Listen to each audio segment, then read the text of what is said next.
explore together what God's saying to us. I don't know if you've been impacted by advertising this week. Actually, I do. I'm assuming you have either been advertised to, or I love advertisements because there's a capturing of the heart. One of my favorites this week is Sainsbury's. Has everyone seen the new Sainsbury's advert? For the nectar prices that are personalized to you. So they've renamed it Wainsbury's for this Wayne guy. I mean, and then a Lainsbury's. It just communicates that Sainsbury's are so care enough about you to rename their whole store and fit it all around you. The secret is Sainsbury's actually just wants your money. They actually don't care that much about you. Same with Land Rover wants my money again. I'm watching the rugby. I'm watching Traitors. They want me to buy a Defender. Honestly, they do. They want my money. That's what they want. And in order to get my money, they spend a lot of money. And they make themselves big in my life. They do. They're on the front of adverts. They're even interrupting in the middle of sports games now. Who is offended by that? Come on, I want to hear the ref talking about what's going on. I don't need to spend another £60,000.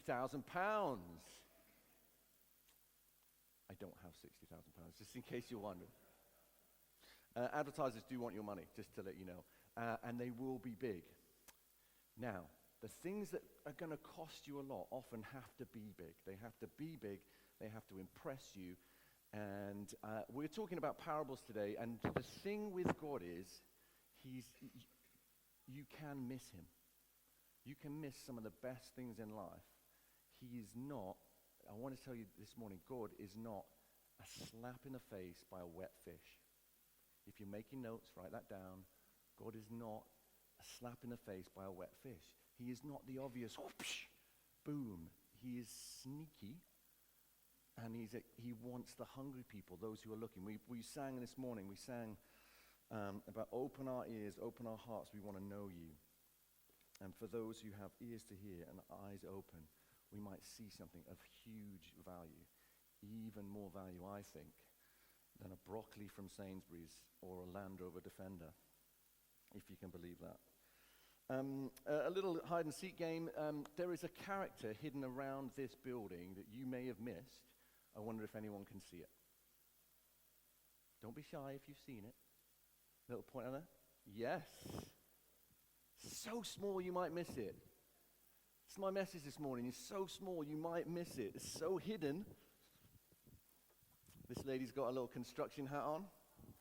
And I decided this morning that for the whole duration of our parables, we're going to hide this somewhere different every morning. Who's up for that? Well done, you get the first prize for finding it first. There we go. So small you might miss it. So what are the parables? The parables, Jesus, when he was alive on earth 2,000 years ago, he spoke using stories. Two reasons for that. One, because he wasn't about just speaking to the elite, the highbrow. He wasn't about using clever language for a particular part of society. He was about everyone. He spoke about sheep. He spoke about bread. He spoke about water. He spoke about all sorts of things that were accessible to everyone. So he uses parables, stories that were A, fascinating, but B, importantly, accessible. Everyone could get something out of it. He also used parables, though, to be sneaky. Jesus was sneaky. He used parables to be curious. He used parables to make things difficult for us. So we're going to be in chapter 13 of Matthew very briefly this morning. And we'll just look at verse 10. It's going to be on the screen for us, I think. Verse 10. Might not be. And Jesus has been, that's tiny, isn't it? My apologies. Everyone just gather around. Come on, you'll be able to see it. If you're all just huddled in, just trust me, it says some good stuff up there. So Jesus has been teaching to a massive crowd, so big that he ends up in a boat so that everyone can get a space and he can be heard well. But then what happens is, privately, the disciples who were hungry enough to ask some questions, ask some questions. I can't even read that. What was I thinking? The disciples came to Jesus and asked him, "Why do you speak to the people in parables?" He replied, "Because the knowledge of the secrets of the kingdom of heaven has been given to you, but not to them. Whoever has will be given more, and they will have an abundance. Whoever does not have, even what they have will be taken from them. This is why I speak to them in parables. Though seeing, they do not see. Though hearing, they do not hear or understand. It is possible to miss God. When Jesus talks often about the kingdom of heaven, that's not a location. It's not like where we go when we die. The kingdom of heaven is like the rule of God, God's best way. What life looks like with Jesus at the center. That's what he's saying. The kingdom of heaven is like, or you can miss the kingdom of heaven easily. And so the disciples talk to them. They start to ask some questions. There's a great quote from N.T. Wright who will sum up most of it. And you might even be able to see it on this next slide. It might be big enough. Let's have a look. Oh, still quite small, isn't it? That's why you should have paid for the more expensive seats at the front, guys. Sorry about that. Jesus, why is that bent around there? Okay, it's all right, people. Jesus' parables were not gentle illustrations to make his teaching easier. They were deliberately puzzling, provocative stories which would divide his hearers into those who were prepared to think again and those who were not. Isn't that helpful? Those who were prepared to think again and those who were not. So, you can miss it. It's the whole point. When Jesus was talking to the crowds, he was talking, not plain and simple wet fish slap stuff, but are you hungry enough? Are you interested? Do you want to ask some questions? That's how Jesus spoke. We're going to look at our first two. These are from chapter 13 again, just a little bit further on. This was when they've gone back to a house, not necessarily speaking to the big crowds. And we pick up from verse 44. The kingdom of heaven, Jesus said, is like treasure hidden in a field. When a man found it, he hid it again, and then in his joy went and sold all he had and bought that field. Again, the kingdom of heaven is like a merchant looking for fine pearls. When he found one of great value, he went away and sold everything he had and bought it. That's what life with Jesus at the center looks like, is what Jesus is saying in that moment. It's not straight away obvious, although these two are a little bit more straightforward and simple. There's just three words I want us to look at in these. Hidden and looking. It's like a man who finds treasure in a field and it's hidden. I mean, he's had to do some digging.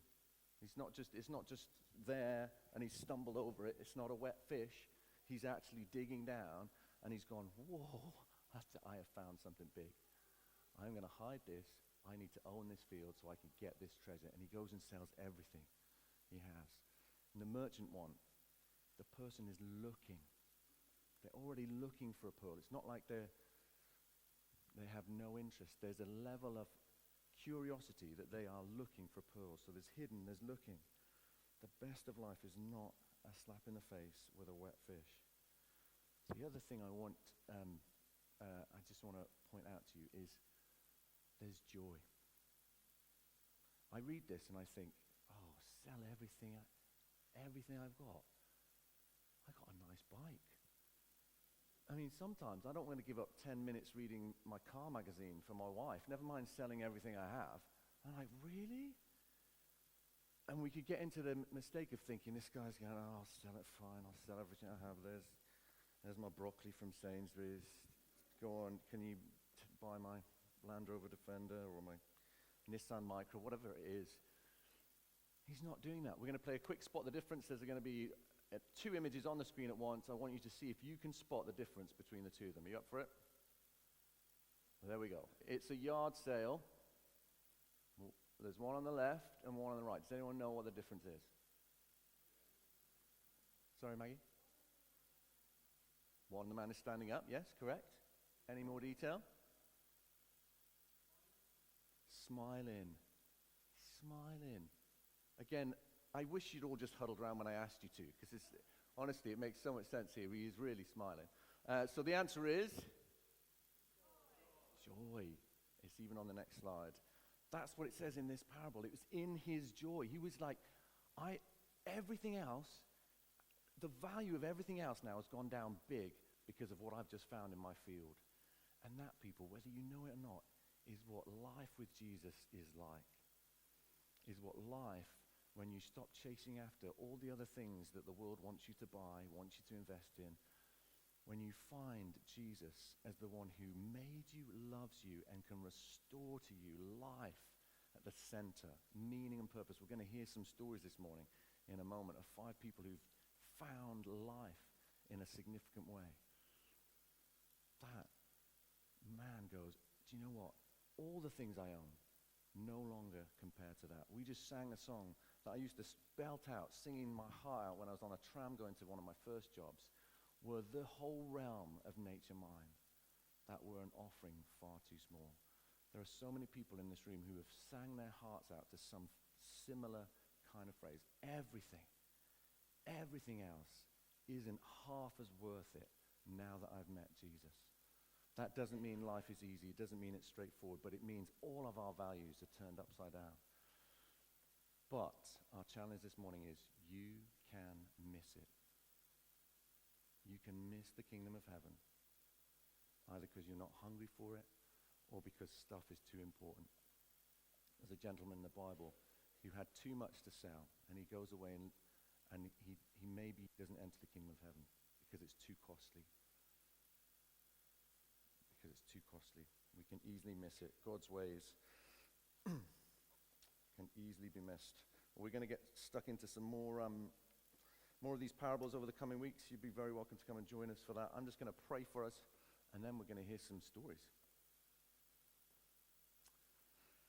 Jesus, thank you so much for your love for us. Thank you for these stories that make us think, that